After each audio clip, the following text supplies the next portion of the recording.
Hello and welcome back to week 7, and I've just recorded this whole thing and my microphone was not on, which it is what it is.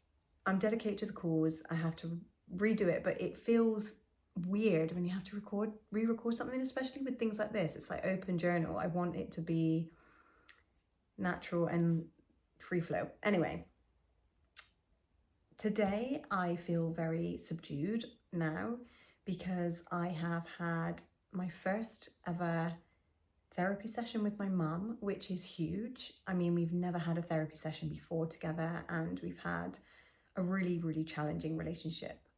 My mum suffers with severe mental health issues, and so it's been extremely turbulent, our relationship, and I have felt immense pressure, immense terror that something bad is going to happen to her, or there has been a lot that I have been dealing with. And actually, for the first time, being able to say it out loud to a therapist, all in one go, all of the things that I've been dealing with was extremely healing and extremely powerful. And I was actually quite worried before I went, because I was concerned that I felt so many things were coming up in my mind beforehand that it would all spill over and I would maybe sit in the wrong way and I would make my mum's mental health worse, and that's not what I want to do. But at the same time, there is a place or a time now that this needs to come out and this needs to be said, and my truth needs to be heard. And so saying everything out loud, rather than it being like just moments in time, because I speak to my friends about it. I have great supportive friends, but I'll often talk to them about that moment in time. And so to lay everything down, I was shocked at actually how much I have been dealing with over my life and over the last, it's gone on forever. It was very nice in some ways, like very validating for me to hear that I have been going through so much, because I would often gaslight myself and be like, oh, it's not that bad, she's a lovely person, and she is, but I wasn't really giving myself the time to feel what I was feeling on a larger scale. Like in the moments, yes, I've learned loads of tools and I'm probably in the best, I'm probably the most equipped I've ever been, let's say. I don't think you ever know if you're healed, but I'm the most equipped I feel, and the most aware I've ever been, most conscious I've ever been. But yeah, I speaking to the therapist today and her validating how I felt and it validating me, just hearing it, I was like, oh my fucking God, like I have been dealing with so much. And my mum took it so well. I'm so proud of her, because it mustn't have been easy to hear that being said about you, and then the therapist there, but she was absolutely incredible, and she was all for this. I mean, her mental health at the last couple of weeks has been particularly low, so I feel like she's at a place where she will try anything to get out of this now, which is not nice for her, but great for this type of situation, because it means that she is ready, I think, to choose differently. So that has felt huge. Like, it's such a big moment for us. We have been, God, our relationship has just been so up and down. I mean, yeah, my nervous system has been shot to pieces over my life, where it's just been up and down, up and down, up and down. No stability, not really knowing whether I'm coming or going, what mood she's going to be in. Parenting your parent, I'm sure if people are listening to this, they really resonate, because it is a lot. You feel that constant pressure and responsibility for them, but it starts to feel like a burden, because it isn't something you want to do, to support your parent consistently with their mental health. Like, you have your own life going on, but I used to feel guilt for living my life because I could see she wasn't living hers, and it's just been tough. It's been really tough. There's been a lot that's gone on. So that has felt like a huge step in the right direction. I'm so proud of both of us. We're going to continue to go every other week now, which is just amazing. And I'm holding no expectations, because I don't want to get disappointed, But I am hopeful that this can really help us heal our relationship and allow us to finally just talk it all through and then just let it go and like leave it where it should belong in the past and start afresh with new awareness and new boundaries. And I would love nothing more than that to be the case. So that is an amazing thing. I just feel very tired now from today. It was a lot to lay all of that down to someone in a first session. And what else is going on this week in week 7? So business, I'm very excited that I will be hiring my first team member, which is so excited. I feel like I've got my big girl pants on, but she will be a content and so she's a content and branding strategist. So it's going to feel really great for me to have clear direction on what we are going to be creating, why, where, what the story is going to be, what our brand message is. And on top of that, I'm going to be opening a personal IG page as well, like a brand, my personal brand now that connects the two. It's going to be cross-tagged when appropriate. But I was thinking more on this and I was thinking, actually, there isn't anywhere that people landing on my EJ Hair Clinic page can really get to know me better.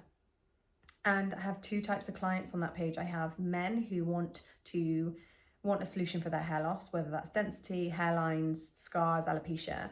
But I also get women on there that are curious to know, what is this career? What is she doing? Like, this looks amazing. And that's where I feel like this personal branding page is going to really help build trust and get them, or allow them to see my inner world and how I think and how I run my businesses and the mistakes I made and the ups and downs. And because business is never easy, you know, it really does take a type of grit to continue to want to work on something and to grow yourself, because essentially all business is just a sequence or a combination of tries.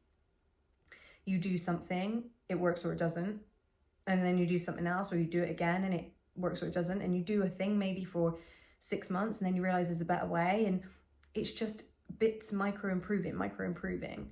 So I'd love to show that more and showcase things that have gone very fucking wrong for me, but things have also gone very right. So that will be really cool. And also having a place to house my different channels, so my YouTube channel and my podcast and my personal development book club. And I've got some subliminal music that I've made that I've got on, it's like Comey at the moment. I'm developing a new kind of quick website pop-up for the Instagram. So there are things now that I would like to have all housed in one place, which is feeling really cool. It's starting to all make sense. And I think this is the beauty of hiring someone, is that they can see things you can't see. They can see your blind spots. And when you're a solo entrepreneur, you can wear many hats and want to do it all yourself. And also it's really difficult to give away money or let money go, because you're in this kind of constant flow of trying to work through your cash flow and make sure that things align. So to be like, here's a chunk of money for something I don't know if it's going to work, it's always challenging. And I felt a lot of resistance come up. I had to really check myself this week, because I felt super excited when I met her. I was like, this is it. This is what I need. I need the clarity. I need direction. I love the way she works. I love the way she runs her team. She's got a small team. She feels very reachable. You know, where she's at in her business feels like maybe 4 steps ahead of me, which feels like a great motivation, something to aspire to. That was all great. And then I realized the next few days, fear had set in, doubt had set in, and I was really backtracking on how I felt. And I was talking myself out of working with her, and I caught myself, thankfully, and I realized I'm like, you're a little bit scared, aren't you? You don't want to let go of bits of your business. You're scared to trust someone. You're scared that you might waste money. And I spoke to a great friend, and he's got such an entrepreneurial mindset, and it was the best person to speak to, because he was like, that money that you're about to spend is like a drop in the ocean to what you're going to get benefit from that. You know, you really need to think about what you're going to gain from this. and just go for it, you know, take the risk. What's there to lose really, other than just some money? Like, you really don't lose. It's always a win-win, because you gain lessons, you learn things from the process. So it's never a waste of time. So that feels really exciting. And then what else has been going on? Oh, yes. And there's been some more fear. It's been an up and downy kind of week. There's been more fear. I have, for many years now, done vision boards, and I've been always shocked at the things that come true. They always tend to do come true eventually. And so something that I've been putting on my vision board for the last 2 years are professional photography, like brand photography of like myself. And so I thought about it recently. I was like, you know, I think I'm getting ready to have a shoot, which then my shitty committee is like, who the hell do you think you are, wanting a personal brand shoot? Like, get over yourself, come on. You're Emma Jones in a really tiny city and no one knows about you, so chill. But I was thinking, no, I would quite like a professional photo of me, because I have, you know, multiple businesses now. It'd be really nice to start looking a bit more professional. And with that, this brand or content specialist or strategist reached out and said, I'd like to invite you to a personal branding shoot that we're doing in 2 weeks' time at the end of this month in London, in this really beautiful bougie studio. And there'll be a videographer, there'll be a photographer, and it'll be from like 10 till 3, and you'll have loads of time to do B-roll, and you can do bits and bobs in the background with your tripod and stuff. And I was like, wait, what? So the manifestation has come. Classic, it always does. But what did come up, when she asked me, I was like, yes. And then I instantly said, oh, no, actually, I don't think I'm ready. She was like, yes, you are ready. I was like, oh, I don't think I'm ready. I don't know what I'd wear. Like, And I said yes. I was like, actually, fuck it, yes, I'm going to do this. But then for the next 2 days, I was like, actually, what do I wear? Because who actually am I?